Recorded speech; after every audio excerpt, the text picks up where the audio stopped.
You know, in the global race for manufacturing dominance, there's one country that seems to be playing by a totally different set of rules. And, well, they're winning. We're always told it's about smart policy. But what if the real story is actually a legend, an industrial secret known only as Babushka Nga? So, what if that official story just isn't the whole story? I mean, sure, we hear all about smart policies and foreign investment, but behind all the press releases, there are these whispers of a different force at play. A hidden system, a shadow network that might just explain everything. And to really get a handle on the scale of this, you've got to look at the numbers, because they are kind of nuts. In the third quarter of 2025, Vietnam's industrial production jumped a staggering 10% year-on-year. And that wasn't some fluke. Nope. For the first 9 months of that same year, growth was a massive 9.1%.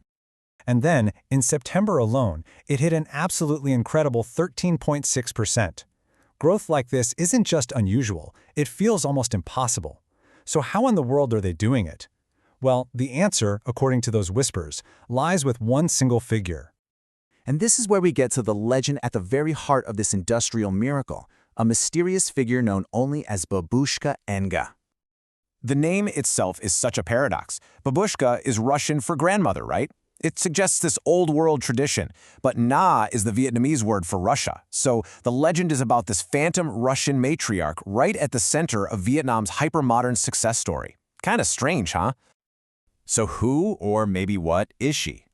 Well, the dossier is completely blank. A ghost in the machine. There's no public profile, zero corporate records, not a single digital footprint to be found. Babushka Nga isn't a person, it's a code name for a shadowy network, the keeper of a hidden industrial system. And that really is the crucial question here. Are we talking about, one, actual person, or is this whole thing just a metaphor for something much, much bigger, a powerful legacy that never really went away? To find the answer, we have to rewind. We've got to look back, because the roots of this modern legend were planted decades ago, during the Cold War. This is all about the Soviet inheritance. Okay, so starting in the 1950s, the Soviet Union wasn't just an ally. They were basically the architects of North Vietnam's industry. Soviet engineers were on the ground, building factories, power plants, and transferring not just equipment, but absolutely critical knowledge. And then, 1991 happened. The USSR collapsed. But here's the thing. The system they built didn't just vanish. The factories, the trained engineers, those powerful personal networks, they all remained. They just went into the shadows, evolving away from the public eye into something completely new. So how does this shadow system actually work? This is the real core of the legend, the secret of replication. This is the method that gives the network its unbelievable power. It's a 4-step process, and they call it the Babushka method. First, you acquire an innovative product from the global market. Second, you deconstruct it, literally take it apart piece by piece. Third, you replicate it, creating a new version with just enough tweaks to navigate those tricky legal gray areas. And finally, you scale. You mass-produce that new version faster and cheaper than anyone else. Now just compare this to the traditional Western model of innovation for a second. That's slow, it's super expensive, and it's all protected by patents. The Babushka Nga system is the polar opposite. It is fast, it's cheap, and it focuses on adaptability, not originality. It thrives in those legal gray areas by just moving at an incredible pace.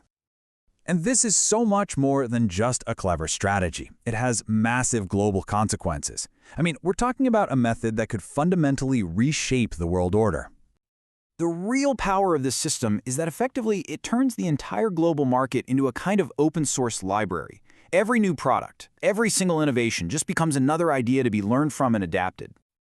This is a true paradigm shift. The whole system directly challenges the Western model of intellectual property. It makes Vietnam an incredibly disruptive force, a threat to some for sure, but also a massive opportunity for corporations that need that kind of speed to compete. It forces us to ask a really fundamental question. What is the future of IP in a world like this? So, let's circle back. Is Babushka Nga a real person? Almost certainly not. But you know what? It doesn't even matter.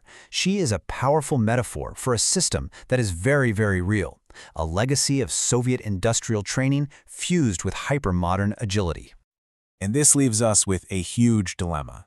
Is this whole system a threat to fair trade and innovation, Or is it actually a masterclass in a new global game, one the rest of the world just hasn't figured out how to play yet?